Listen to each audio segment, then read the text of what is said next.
자, 종합 토론을 진행을 하도록 하겠습니다. 우선 혹시 오늘 교수님들께서 여러 가지 주제로 해서 발표를 해주셨는데요. 혹시 미처 다 하시지 못하신 말씀 보충적으로 말씀해 주실 분 계실까요?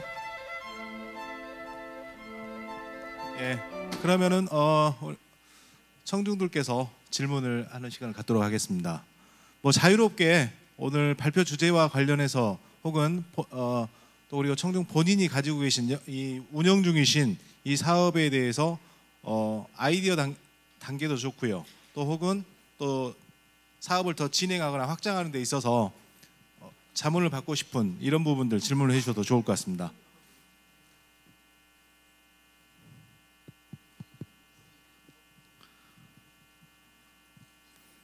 질문을 생각하실 동안 제가 먼저 한광식 교수님께 좀 여쭤보고 싶은 부분인데요.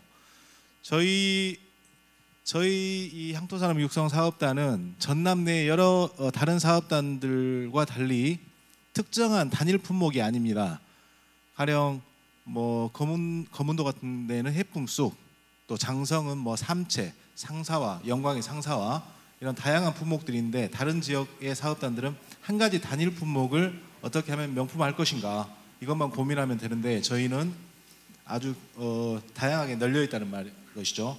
이게 이제 어떻게 보면 장점으로 이 여러 가지 품목들을 한꺼번에 다 포함시킬 수 있는데 반면 단점은 하나만 특화시킬 수 없다는 그런 또 한계가 있습니다. 이런 부분에 있어서 어떤 고견이 있으시면 좀 말씀해 주시면 감사하겠습니다. 어떻게 보면 그 다산 정약용 선생님에 대한 거는 이 사업비 말고도 강진에서 상당히 사업비 비중이 높죠. 그 다음에 이제 공직자들이 이 강진에 와서 교육도 받고 그 다음에 이제 여러 가지로 확장돼야 되는데 제가 드리고 싶은 거는 사업 범위를 막연히 넓은 상태에서 진행하다 보면 나중에 건질 게 없다라는 생각이 들 수가 있다는 거예요. 그러니까 선택과 집중이 명확해야 되고 이 부분들에서 진행하고자 하는 거가 복원의 목적이냐 사업화의 목적이냐도 정해야 된다는 거죠. 복원을 한다 그러면 복원만 하면 되는 거고 사업화를 하겠다 그러면 구체적으로 어떻게 사업화를 할 것이냐가 명확하게 정의돼야 된다는 거죠. 그래서 그런 것들을 좁혀나가는 목표, 그 목표에 따라서 전략과 계획을 구체화하는 일이 저는 가장 중요하다고 봅니다. 그 다음에 이제 정해지면 이 사업비 말고 여러 군데로 확장할 수 있는 것들이 있기 때문에 지금의 이 사업으로는 너무 많은 거를 하려고 하지 말고 확실하고 똑똑한 것들을 갖고 성과를 명확하게 나타내고 보여줄 수 있는 중심으로 진행이 되고 이 부분들이 결국은 아웃풋하고 아웃컴이 나오기 시작하면 정부에서 여러 가지 재원들이 투입되는 거는 얼마든지 가능하다 이렇게 좀 말씀드리고 싶습니다. 예, 감사합니다. 지금 아직도 고민 중인 부분인데 그 부분을 교수님 말씀 잘 명심하도록 하겠습니다. 자, 오늘 청중분 가운데서 질문하실 분 없으실까요? 예.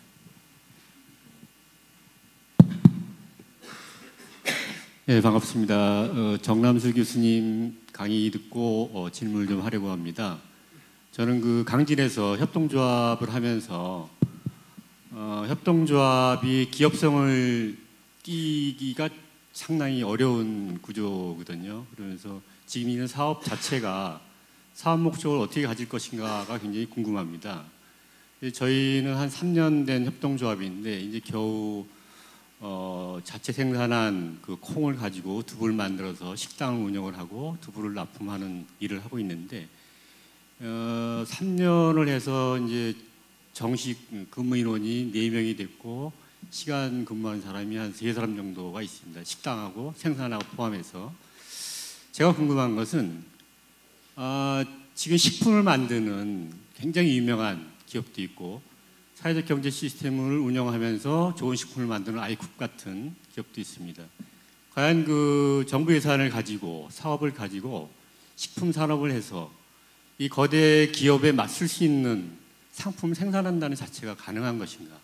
그렇지 않으면 일자리 창출해서 저희같이 조합원에 근무를 시킨다든가 아니면 국민의 일자리를 창출하는 것이 과연 옳은 일인가, 어떤 방향으로 가야 되는지 예산의 사례는 어떤가 궁금합니다.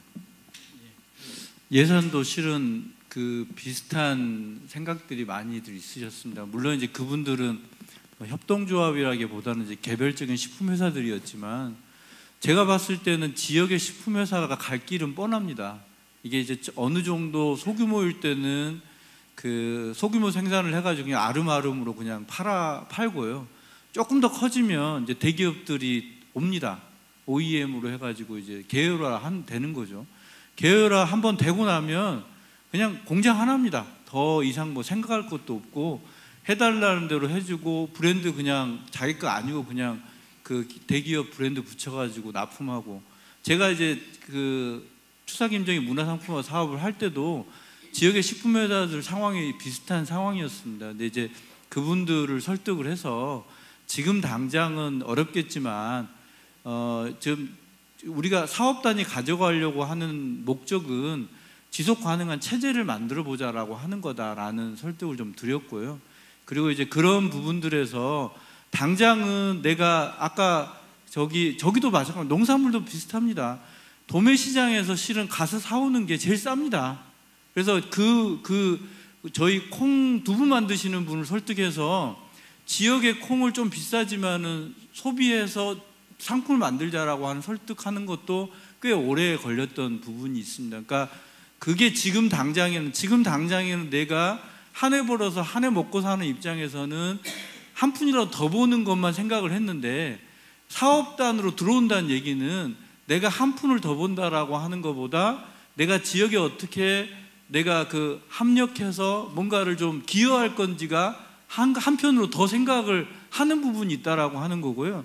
그게 예를 들면 당장은 내가 10만 원, 20만 원 마이너스가 나지만 만약에 이런 시스템이 갖춰지면 이제 한 5년, 3년 후에는 이제 내가 꼭 그 대기업뿐만 아니고 별도로 지역 내에 유통할 수 있는 구조가 하나 생기는 거다. 또는 지역이 팔아줄 수 있는 구조를 하나 갖는 거다라고 하는 걸로 설득을 했었다라는 말씀을 좀 드리겠습니다. 충분한 답변이 됐을까요? 예. 조합원의 농산물이 사실은 그닥 상품성이 있지 않아도 조합원은 늘 좋은 가격을 받기를 원합니다. 콩도 마찬가지고 다른 채소도 마찬가지고. 그런데 조합의 목적이 그 사람들이 생산한 것을 가지고 상품화하려는 데 의도가 있기 때문에 교수님 말씀처럼 이렇게 이 조합이 감내해야 될 그런 손해는 충분히 감내하고라도 우리가 해야 될 일을 하는 것이 옳은데 그렇게 해서는 지속성이 과연 생길 수 있을 것인가, 이것이 아직도 고민이고 앞으로도 고민입니다. 고맙습니다. 제가 잠깐만 좀 아는 대목. 혹시 사회적 기업 하고 있나요? 협동조합이죠. 이제 그게 이제 문제가 뭐냐면 이제 이 지역 단위, 군 단위에서 두부나 이런 거 이제 간편 그 제조 시설을 사는 거 하게 되면 사실은 군에서 살 수 있는 것은 딱 하나밖에 없어요. 이제 조례를 만들어 가지고 급식 같은 거 넣는. 근데 이제 강진군이 거기서 만든 두부 급식을 다 넣더라도 얼마 안 될 거예요. 또 하나의 문제는 뭐냐면 이제 향토산업 비슷한 걸 받아가지고 제가 알기로도 한 군데 빛고담고인가 거기도 두부 생산 설비 만들어 놨거든요. 근데 설비를 못 돌리고 있어요. 그래서 이를테면 이제 인근 대도시 목포, 순천, 광주겠죠. 인근 대도시에 판로를 개척하는 것은 전쟁일 텐데 그 판로 개척하는 거에 대해서 조금 이제 뭐 공적 영역에서 해줬을 때 갈 수 있을지 아닌지를 좀 검토해 보셔야 될 것 같고, 그다음에 이제 사회적 기업을 도입했을 때는 뭐 1인당 최저 임금 100만 원 정도 지원하고 그것도 올해 첫 해에 90%, 둘째에는 80% 돈이 깎인단 말이죠. 근데 그 협동조합이 건강한 생산과 소비가 가치가 있다, 그 가치를 가겠다 하면 검토해 볼 만하고, 우리는 이 조합을 통해서 돈을 벌어야겠다, 다시 말하면 철저하게 생산하는 조합을 하겠다면 판단을 하셔야 될 것 같아요. 경영자 입장에서. 그렇지 않으면 사실은 그런 단품목의 생산 가지고 시장 경제 경쟁력은 아주 작거든요. 작고 강진군 내에서도 유사한 보조금을 받은 두부 공장들이 있기 때문에 관에서는 굉장히 깝깝할 텐데, 지금 질문 주신 우리 선생님께서도 우리가 같이 시장적 하면서 건강한 생산, 건강한 소비로 가자, 돈을 좀 덜 버더라도, 아니면 정말로 시장에 세보자 하면 이제 뚫어보는 거죠. 우선 생각할 수 있는 것은 모두에 말씀드렸듯이 이제 뭐 친환경이든지 관내 생산 증명 그 급식 조례 같은 거, 관공서라든가 학교에 납품하는 거, 그건 이제 군에서 얼마든지 받을 수 있는 의제 같아요. 네, 이상입니다.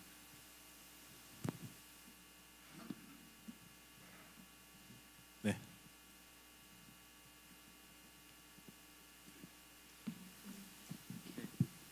저는 강진군 농촌관광협의회 회장을 맡으면서 한 4년 동안 도시민을 초청해서 농촌관광을 하면서 또 정기훈 교수님한테 질문을 드리겠습니다. 그래서 도시민 초청해서 농촌관광도 하고 팜파티도 하고 PM 투어도 하고 그렇게 하면서 우리 농가들 농산물 판매도 할 수 있게 이렇게 한 4년을 진행하다 보니까 강진만의 특수가 있는 물건이라든가 수도권에 없는 특별한 것들이 이벤트가 있으면 좋았겠는데 서울, 경기, 인천에 농가 다 있고 강진에 있는데 마침 이렇게 다산생활을 해서 이렇게 이제 전략화, 특성화해서 명품화 만들고 한다고 하니까 이게 스토리텔링해서 강진의 물품을 컨텐츠를 개발해 갖고 판매할 수 있는 좋은 기회라고도 생각을 합니다. 그런데 이제 다산생 하면 농민 간의 그 이미지가 아주 딱딱한 이미지가 있고 그러다 보니까 학생들이 다산초당이나 다산수련관에서 교육을 하고 그런 교육기관으로만 연상되지 실제로 또 공부하고 숙제하는 그런 이미지지 재미있게 놀러 갈란다 강진에 가서 놀고 재밌게 쓰고 한번 쉬고 갈란다 이런 건 아니더라 이 말입니다. 그래서 한 번 와서 딱 다산초당이나 다산 기념관에서 교육을 받고 가보면 숙제 끝났다 그걸로 끝나버리고 다시 또 와야 되겠다는 생각은 안 들더라 이 말입니다. 그래서 스토리텔링을 어떻게 하면 강진에 가면 다산 선생님도 보고 놀고 또 가고 싶고 이것을 또 물건도 살 수 있고 팜파티나 농촌관광이나 뭐 초록미듬이나 푸스토나 다양하게 써먹을 수 있는 어떤 스토리를 만들 수 있을까 좀 거의 궁금합니다. 아까 제가 결말에서 그 통합 브랜드하고 그 마을 브랜드를 구분해서 좀 가는 투트랙 전략이 반드시 필요하다라고 하는 게 뭐냐면 실제로 이게 다산이라고 하는 이건 굉장히 강력한 힘을 갖고 있어서 저는 이렇게 시장 내에서 이거 상품만 잘 개발이 된다면 상당한 승부를 볼 수 있다고는 생각이 들어요.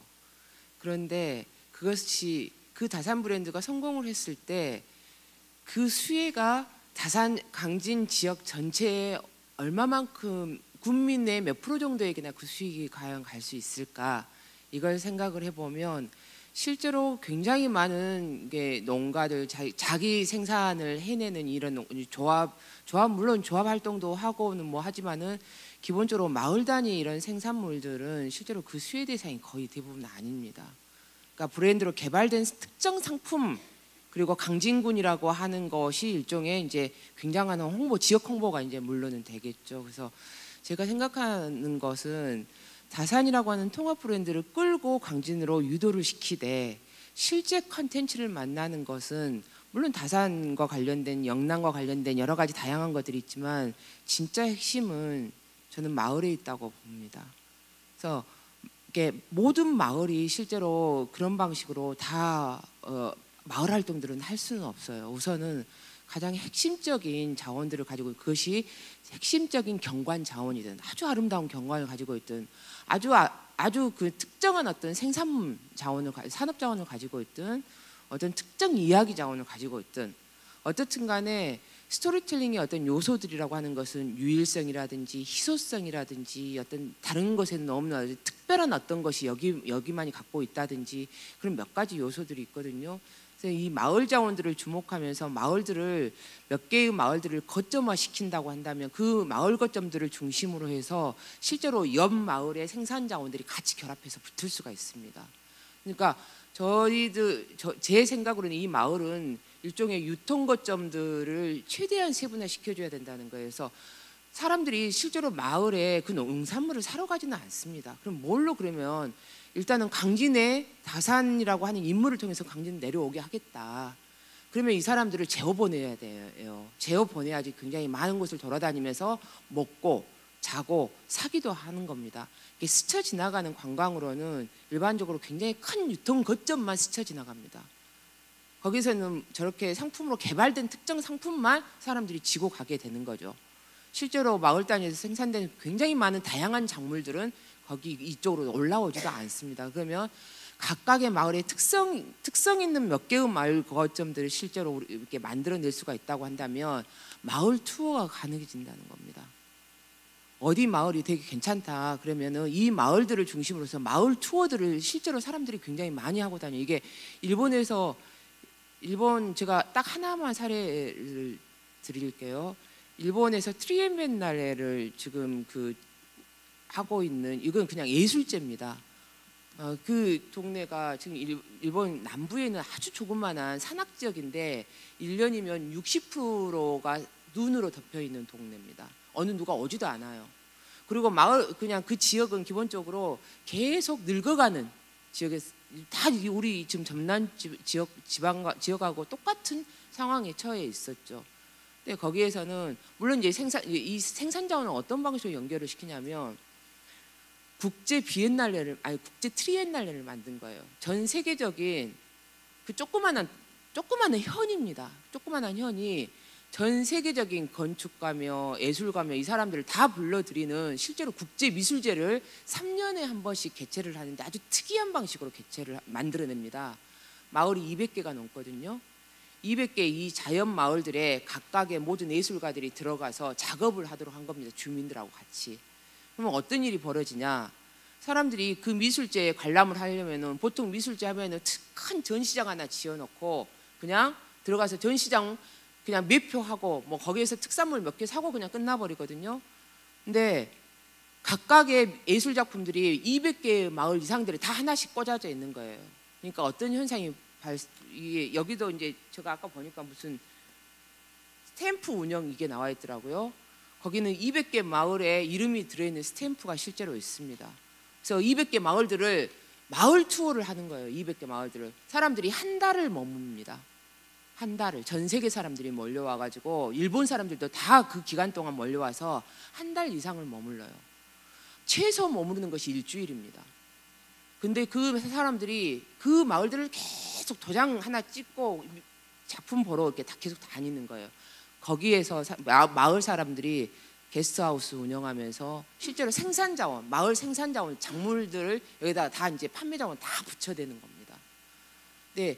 이러면서 이제 현 지역 전체가 이제 하나의 이제 브랜드로 이제 떠올라 버리게 된 거죠.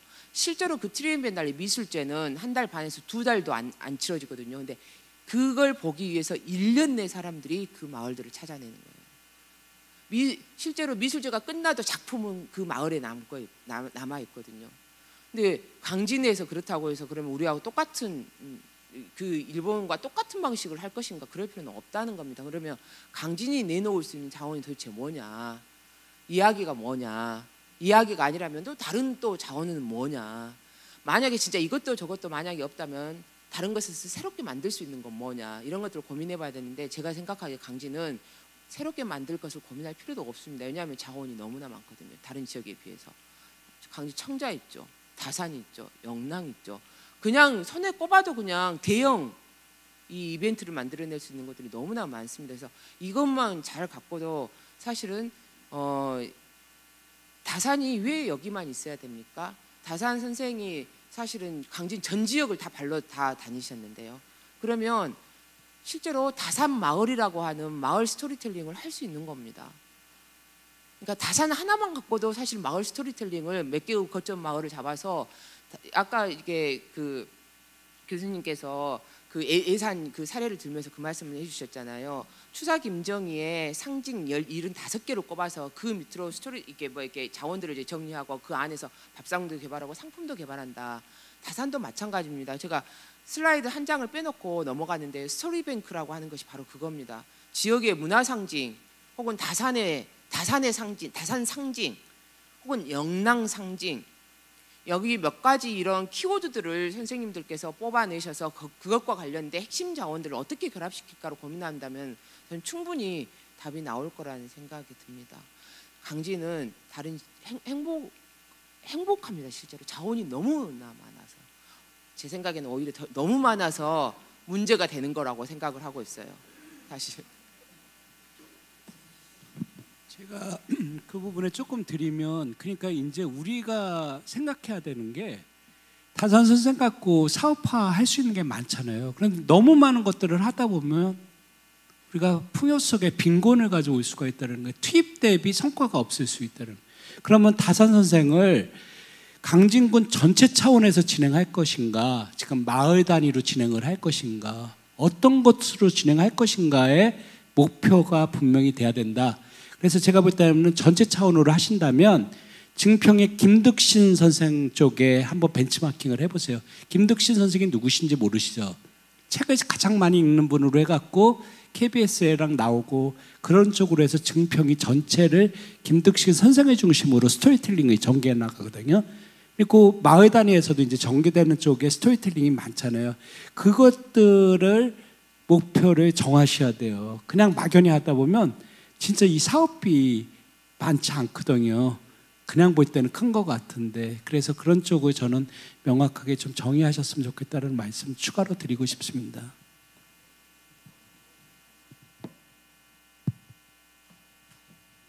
네. 예, 그 다산사랑 연구의 윤동옥입니다. 연구해갖고시라고 감사합니다. 그 한강식 선생님한테 뭐 질문이 아니고 그 다산 정약용 선생 선행 연구조사 결과에서 다산 선생님의 제초의 제자 황상 선생님의 그 일속삼방이 좀 빠뜨린 것 같아서 한번 좀 나중에라도 같이 한번 연구해봤으면 쓰겠고, 또 다산 선생님께서 따님을 강진호 시집 보냈잖아요. 그 살던 집 당호가 명발당인데 명발당과 조성류에 대해서 이제 저도 강진군청에 몇 번 이야기했지만은 그 다산이 사업하는데 꼭 빠더라고요. 이게 같이 좀 이렇게 넣어서, 왜냐하면은 그 명발당이라는 곳은 다산 정약용 선생님 아버님이 해남 처갓집을 가면서 들렸던 집이고, 또 다산 선생님이 늘 같이 친구와 같이 즐겼던 집이고, 또 다산 선생님 따님이 와서 1년 6개월간 사시고 이제 경기도로 이사 가실 때 살았던 곳인데, 우리 강진에서는 다산 사업하면은 그거 늘 빠진다고 말입니다. 그래서 이번 기회에 한번 같이 넣어서 한번 했으면 좋겠다는 생각이 들고요. 한 가지만 더 말씀드리겠습니다. 제가 이제 그 서울서 2010년도에 서울서 강진까지 다산 정약용 선생 남도 200길 해가지고 우리 회원들과 같이 해서 한 15명 정도가 18일 동안 걸어왔습니다. 걸어오면서 다산 200길 리본도 다 붙이고 왔고, 그 다음 해에 우리 강진에서 64km 정도 된 생태탐방로 정약용 남도 200길을 사실 조성해 놨습니다. 조성해 놨는데 그때만 하지, 이제 사실은 조성하고 뭐 그 다음 해에 서울에서 많은 그 도보팀들과 같이 이렇게 걸어도 보고 대화도 해보고 저녁에 이렇게 많은 토론도 해봤거든요. 그때 뭐라냐면 길이 너무 좋다. 길이 너무 좋은데 좀 거리가 있잖아요. 거리가 있어서 하룻밤 꼭 자야 되는 입장 때문에 좀 많이 못 내려오고 있는데, 그 뒤로는 거의 전혀 관리가 안 되고 있더라. 그런데 요즘 이제 트렌드가 걷는 거잖아요. 걷는 거기 때문에 그것을 어떻게 좀 활용을 더 할 수 있겠는가 하는 방법이 혹시 있으면 말씀해 주시면 감사하겠습니다. 지금 말씀하신 것들에서 다산 정약용 선생님을 중심으로 선행연구 조사를 하면 10건도 더 넘게 나와요. 그거는 엄청 많은 연구가 돼 있다는 거죠. 그것들을 어떻게 활용하고 연결시킬 것이냐는 이 강진군의 이제 목이고요. 황상 선생 쪽은 이제 다산 선생 나오면 캐릭터 당연히 나와야 되고, 그 다음에 형님인 정약전 선생, 또 다산 선생님하고 얽힌 게 카톨릭 부분이잖아요. 그것들이 이제 다큐멘터리로 지금 방송으로 여름에 이제 KBS에서 중심에서 지금 기획들이 들어가 있거든요. 그러니까 그런 자료들을 DB화하고 그것들을 어떻게 만들어낼 것인가, 여기에 충분한 돈이 비용이 들어갔으면 좋겠다는, 그게 데이터베이스화라는 거죠. 그래서 제가 볼 때는 선행연구조사가 단지 그냥 선행연구조사로 끝나면 강진에 남는 게 별로 없을 수 있다는 거죠. 그래서 제가 볼 때는 연구의 파트를 다산 선생님을 중심으로 조직을 할 것인지, 아니면 1차, 2차, 3차로 나눠서 정리를 할 것인가, 이런 쪽에서 많은 그 강진에 계신 분들이 연구하고 만들어지고 이런 정리들이 좀 필요하다라는 생각이 들고요. 그것을 하기 위해서 다산 연구소의 박성무 이사장님 쪽하고 연결돼 갖고 또 강진에서 진행해야 될 사항 이런 것들이 조직화가 좀 되고 정리되는 것들을 저는 좀 권하해 드리고 싶다는 말씀 드리고 싶습니다. 예, 제가 한 말씀 드리겠습니다. 저는 그 문화관광해설사가의 회장 강영석입니다. 오늘은 이렇게 그 타산 선생님을 얘기하는데 타산 선생님하고 융복합 콘텐츠 아마 이건 같습니다. 그리고 이걸 농산가에서 주관하는 거 보니까 우리 강진의 농산물하고 판매를 어떤 이 문화 콘텐츠하고 연결하면 그런 것을 아마 하는 것 같아요. 그렇기 때문에 그에 대한 그 얘기를 좀 드리고 싶은데 그 아까 황상 얘기하셨죠. 황상 집에 가서 식사하시고 나서 그 노교 황량사 그게 좀 있습니다. 그래서 그런 것도 그 브랜드가 됐으면 좋겠다 그렇게 봐주고 저희들이 우리 강진에서 그 군이나 우리 국민들 또 여기 나오신 분들이 제일 그 중요한 게 농산물 판매거든요. 판매를 어떻게 할 것이냐. 그런데 지금 거의 대부분이 우리 대한민국이 지자체가 다 그 모양이거든요. 전부 다 똑같아요. 그런데 우리 강진은 뭘로 할 것이냐. 아마 그래서 지금 이게 지금 오늘 여기는 다산을 통한 밥상 뭐 이런 거 콘텐츠를 이렇게 하는 그런 자리인 것 같습니다. 그런데 제가 쭉 볼 때 뭐 협동조합도 중요하고 다 한데 우리 강진은 면적은 그렇게 크질 않아요. 아주 다량이 나오지 않기 때문에 지금 우리 강진에서 지금 어디 대월 성전 대월 마을에서 지금 시도하고 있는 그 꾸러미 사업이 있습니다. 꾸러미 사업. 그래서 그것은 그때 나오는 계절 식품을 소개를 해요. 그래서 그거는 이제 그렇게 뭐 큰 돈을 이렇게 부담을 갖는 게 아니고 한 달에 한 5만 원 정도의 꾸러미 그건 계속해서 이렇게 보내주고 있거든요. 그래서 우리 강진에서 제일 그 맞는 그 판매 농산물 판매 방법은 아마 이 꾸러미 방법이지 않냐. 그래서 꾸러미를 많이 그렇게 확보를 하면 적어도 나는 그렇게 생각했어요. 한 2만 명만 확보하면 우리 강진의 그 농산물 판매는 별로 걱정이 없겠다.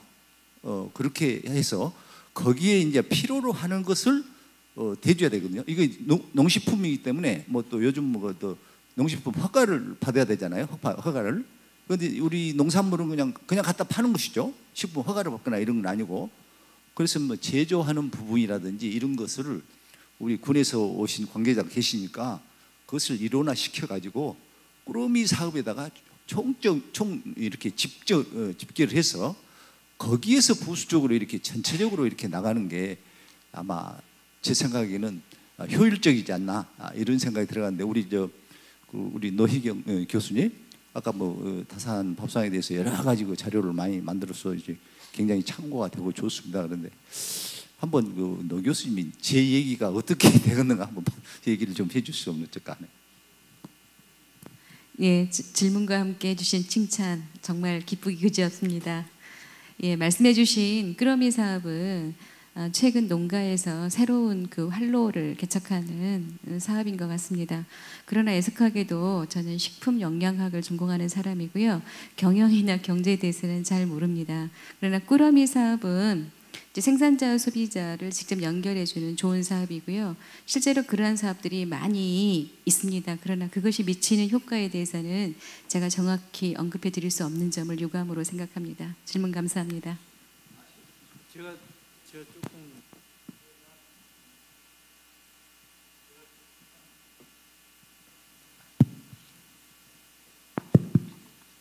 제가 조금 추가적으로 말씀을 드리면 모르겠습니다.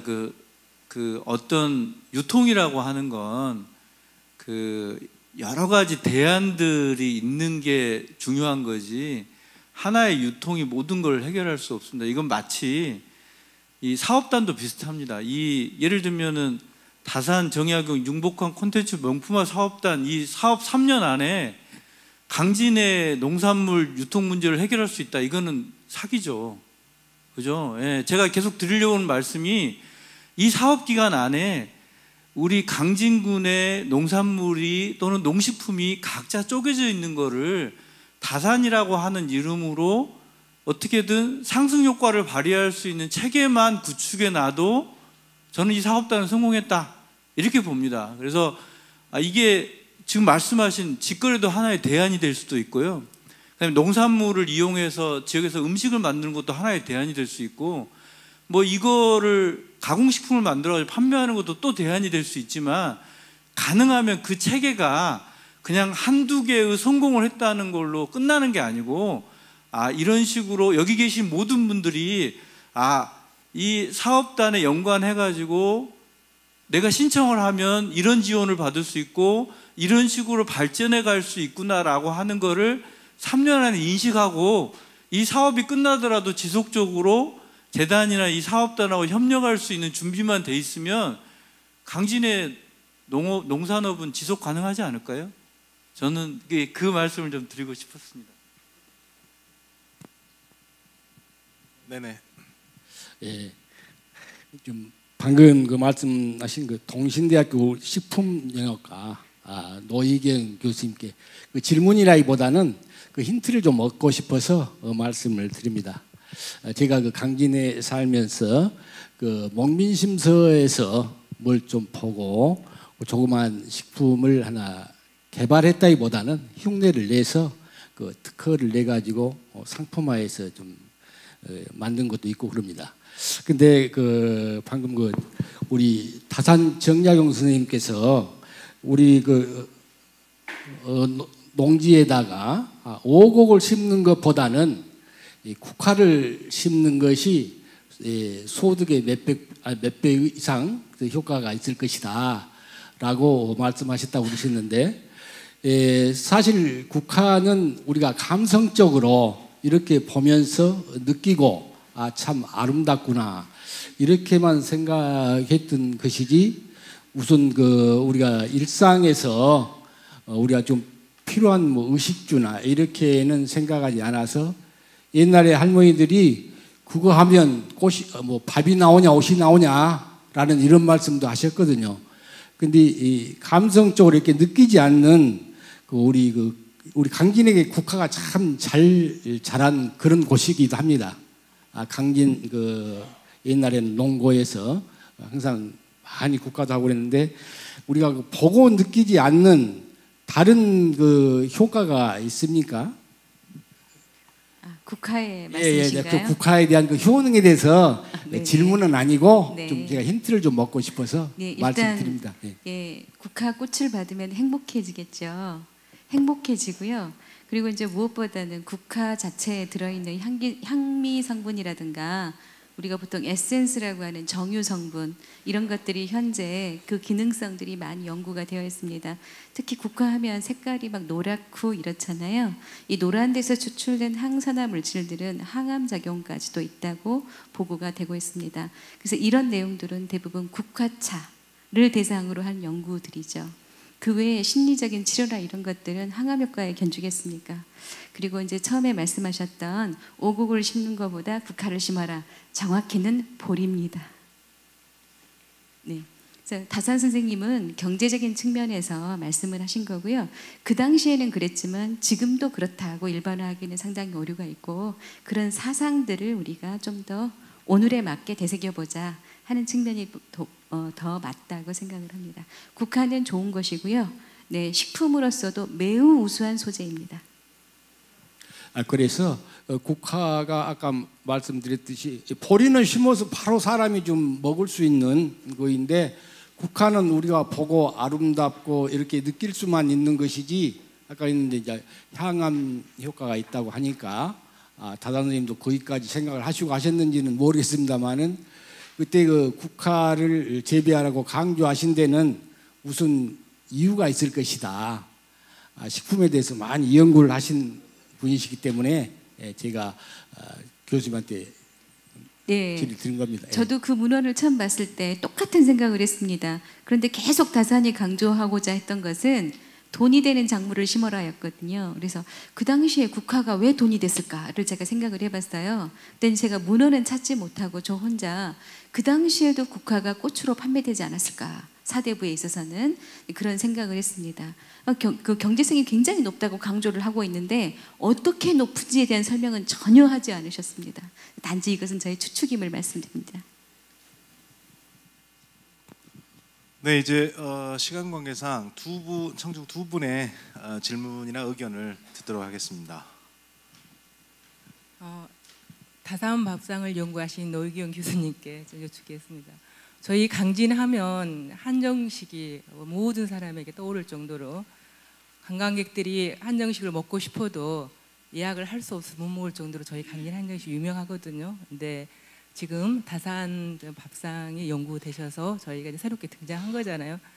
그 강진의 한정식 이미지를 딛고 일어설 만큼 다산 밥상의 매력을 한번 듣고 싶습니다. 연구하셨으니까. 관광객이 좋아할 수 있는 마케팅에 대해서. 아주 훌륭하신 질문입니다. 왜냐하면 제가 처음부터 고민을 했습니다. 이렇게 된다면 한정식과 경쟁을 해야 되나? 그런 측면은 전혀 아니고요. 대부분 이렇게 그 관광 컨텐츠라고 하는 것은 선택할 수 있는 기회가 있어져야 되는데요. 제가 생각하는 다산 밥상은 한정식을 드시러 오셨던 분이 한정식을 드시고 나서 다산 밥상이 있다니 내가 저녁까지 머무르면서 한 끼 더 먹겠다. 이것이 제가 생각하는 컨셉입니다.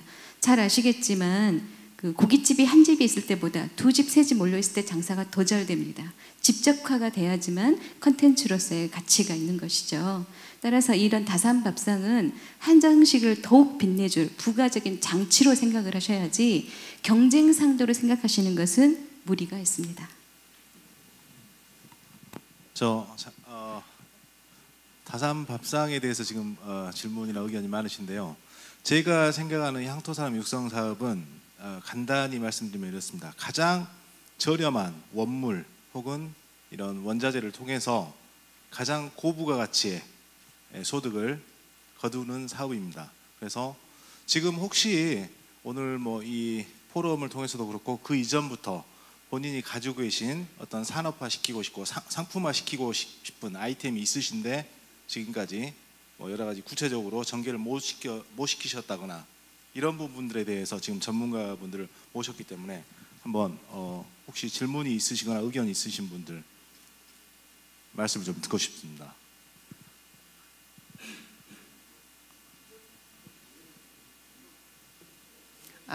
다른 문제는 아니고요. 저도 다산밥상에 대해서 잠깐 짧게 이야기하겠습니다. 그거는 요통사항입니다. 그러니까 다산밥상이 나왔다고 해서 저는 굉장히 기분이 좋았거든요. 지금 풋소 체험도 하고 체험을 하다 보니까 그냥 일반 밥상을 차려주면서 손님을 이렇게 맞이했었는데 이런 컨텐츠가 있는 다산밥상이 나와서 그거를 해주면은 되게 손님들한테 정말 전달이 잘 되고 또 아까 이렇게 부분적으로 어떤 마을에서만 해결되는 게 아니라 강진군 전체 그 농민들한테 해당이 되는 그런 그 생각이겠다라는 생각을 합니다. 그래서 제가 생각할 때는 식당에다만 전파를 할 것이 아니라 일반 농가들이 손님을 맞이할 수 있는 일반 농가들한테 보급을 해서 이 밥상이 전체적으로 강진을 아우르고 강진에 나와 있는 그 계절마다 나오는 그 특산물로 밥상을 꾸려서 손님을 맞이할 수 있게 그렇게 이렇게 좀 준비가 됐으면 좋겠습니다. 예, 감사합니다. 그리고 뒷분 저는 다른 질문이 아니고요. 오늘 그 포럼에서 여러 내용을 들어봤지만은 결국은 그 강진에서 만드는 농산물 그리고 다산 정약용 선생의 이 콘텐츠를 만들었을 때 사줘야 되고 체험을 오는 고객들에 대한 얘기는 아무것도 없습니다. 한강욱 교수님께서 고객 니즈에 대해서만 잠깐 언급하고 넘어가시는데 그러면 강진이 갖고 있는 다산 정약용의 선생님의 내용을 개발했을 때 이 고객층은 어떻게 가져가야 될 건지 현재 고객들의 그 니즈가 어떻게 변하고 있는지 이런 내용들이 혹시 자료가 있으시면 좀 간단하게라도 설명해 주셨으면 합니다. 지금 나온 부분이 이제 다산 선생님에서 여기 오는 쪽에서 제가 볼 때는요 밥상도 저는 두 가지가 나와야 된다고 봅니다. 여기 공직자들 많이 오잖아요. 그래서 다산 공직 밥상은 사치스러운 형태는 절대로 안 된다. 그 다음에 있는 다산 선생님의 롤 모델을 갖고 있는 젊은 친구들이 느끼는 것들을 만들어주는 부분에서는 스토리가 접목돼 갖고 고객 니즈를 판단해야 되는데 그냥 농산물에 다산 선생님 붙인다고 절대로 농산물 다 팔리지 않는다라는 거거든요. 그 다음에 식당에서 다산밥상 잘못하다 보면 더 안 먹을 수도 있다는 거죠. 다산 선생님이 이 강진에 와서는 유배 생활에 이해했기 때문에 여기서 고급 밥상이라는 컨셉은 나올 수가 없다는 거죠. 그러니까 그 부분에 대해서는 조금 우리가 고민을 해봐야 된다는 거죠. 그러면 이제 다산의 정약용 선생님이나 정약전 선생님이 수산물의 대가니까 수산물하고 형제들의 이야기를 통해서 밥상을 만들 수도 있을 것 같거든요. 그러니까 그런 부분의 아이디어는 좀 더 많은 것들을 고민해 볼 필요는 좀 있다는 생각이 들어요.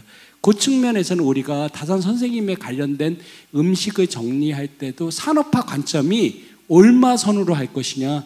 제가 참고로 양양의 음식팀 이방에 있는 사업들이 양반들이 먹던 음식이라서 엄청나게 고가를 진행을 했거든요. 그렇다 보니까 대중화가 또 안 되는 부분에 어려움이 또 있는 거거든요. 그러니까 그 부분에 대한 그 컨셉이랑 정리들을 일단 많은 고민들을 하고 좀 하셔야 되는데 공직자가 와서 다산밥상은 의미가 있어요. 왜 그러냐면 10,000명 이상이 교육을 받기 때문에. 그래서 그거는 하나가 명확한데 대중적으로 가는 부분이랑 그 타겟층에 대한 거는 고민을 많이 좀 하실 필요 있다는 말씀을 좀 드리고 싶습니다. 예. 자, 이제 마지막으로 오늘 질문을 하지 않고서는 도저히 집에 돌아갈 수 없다. 이러신 분의 질문 하나만. 예. 백형주 대표님께 여쭤보고 싶은데요. 질문 드리기 전에 먼저 적복 명함 주고 가시고요. 질문 드리고 싶은 건 아까 그 주셨던 이 자료에 보면 서울시 유튜브 채널하고 강진군 유튜브 채널을 비교를 해놓으셨어요.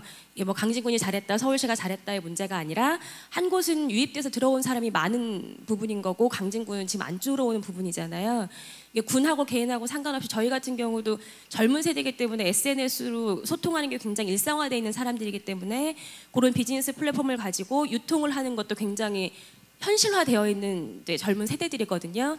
그런다고 볼 때 저희가 이제 이런 걸 활용을 할 때 보면 그 정경훈 교수님도 말씀하셨지만 스토리텔링을 입혀라 해서 물건을 그냥 단순히 판매를 하는 그런 채널이 아니라 내 얘기를 입혀서 예를 들면 오늘 내가 씨를 뿌렸고 이번에 내가 태풍 피해를 입었고 이런 내 생활에 대한 것들을 스토리텔링을 통해서 정서적인 교감을 해야 그게 판매까지 이루어지는 거잖아요.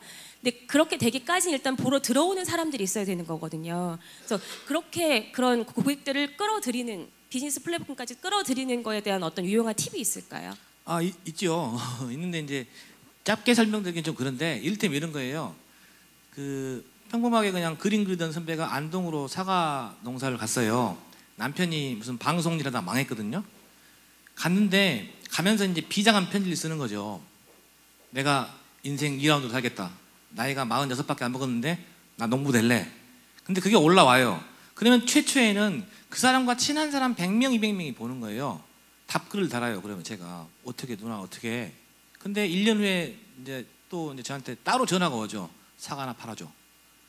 그거예요. 최초의 나의 물건이나 나의 사연에 대해서는 나의 가족, 지인들이 들어줘요. 전혀 모르는 무슨 강원도 삼척에 누가 보고 아주 재밌는 거랑 있지도 않아요. 홍수니까. 그게 출발입니다. 나 주위에서. 적어도 우리 누나는, 내 동생은 내가 뭐 하면 봐주거든. 그러니까 실제로 그렇게 하는데 사과를 먹어도 괜찮거든요. 그 다음에 이제 막 직장에서 사과 따기 체험을 가요. 저도 갔어요. 10명 데리고. 근데 그 누나는 닭 5마리 삶고 일당 100만 원을 번 거예요. 그렇죠. 또 하룻밤 자고 가고. 여기에 이제 자잘한 것인데 평소에 그 노동으로서의 농사를 짓는 것은 큰 결심을 해야 되는데 체험으로서의 농사는 할 만하거든요. 그런 것들이 입소문이 나면 그 체험만 가지고도 나중에는 밤나무 음성인가 하는 사람 있잖아요. 자기 밤 밭에서 20톤밖에 안 나와요. 근데 300톤을 소비해요. 밤 줍는 걸로. 그러니까 밤을 사와가지고 뿌려요. 아침에. 도시에서 와가지고 돈 10,000원 내고 걷어가요. 그 양파망에다가. 그게 근데 처음 시작은 가족, 친지, 친한 사람들이 와서 노는 거죠. 또 있어요. 바지락 하는 데 있잖아요. 저 인천 어디. 거기도 그 어촌계하고 청년회에서 500만 원씩 걷어요. 한 달에. 그래가지고 바지락 뿌려놓고 학생들이 100명 와서 주워가고 근데 그 500만 원 뿌리면 1000만 원 번대요. 개인이. 이런 거죠. 그러니까 어느 순간에 자고 일어났더니 팍 되는 것은 아닌데 최초의 출발은 가장 나하고 친한 사람들, 충성도 있는 사람들, 이런 사람들을 활용해서 확산되는 거예요. 근데 확산은 어느 순간에 확 되기도 하지만 점진적으로 되게 돼요. 그건 달라요. 다른데 최초의 출발할 때는 그런 것부터 시작하는 거죠. 친한 사람. 그리고 친한 사람이 진짜로 친구가 되고 친구의 친구에게 친구의 친구에게, 그것은 이제 이의 제곱이잖아요. 그렇게 가는 것이 전략이라고 합디다 전문가들이. 네, 이상입니다. 명함 이따 드릴게요. 그다음에 이 자리에서 미처 못 나누신 말씀은 식당으로 옮겨서 식사와 함께 의견을 많이 또 나누시기를 바랍니다. 자, 이상으로 포럼의 종합 토론까지 마무리하고요.